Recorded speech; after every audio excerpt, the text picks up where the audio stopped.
اعوذ باللہ من الشیطان الرجیم بسم اللہ الرحمن الرحیم۔ شروع کرتی ہوں اللہ کے پاک نام سے جو بڑا مہربان اور نہایت رحم کرنے والا ہے۔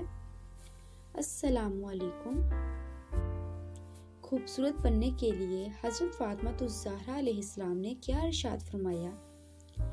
ایک مرتبہ ایک عورت بی بی فاطمہ الزہرا علیہ السلام کی خدمت میں حاضر ہوئی اور عرض کرنے لگی، اے بنت رسول، میں خوبصورت نہیں ہوں، میرا چہرہ بے رونق ہے، اس وجہ سے میرا شوہر مجھ سے پیار نہیں کرتا، اسی لیے کوئی ایسا عمل بتا دیں یا دعا بتا دیں جس سے میں خوبصورت ہو جاؤں تاکہ مجھے بھی اپنے شوہر کا پیار نصیب ہو۔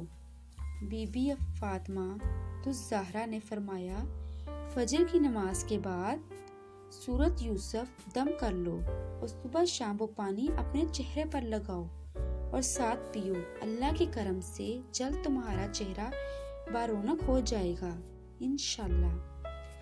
اگر آپ میرے چینل پر نئے ہیں تو پلیز اس کو لائک کریں، شیئر کریں اور سبسکرائب کریں اور ساتھ دیے کہ بیل آئیکن کے بٹن کو دبا دیں تاکہ میری ہر آنے والی نئی ویڈیو کا نوٹیفیکیشن آپ تک پہنچ سکے۔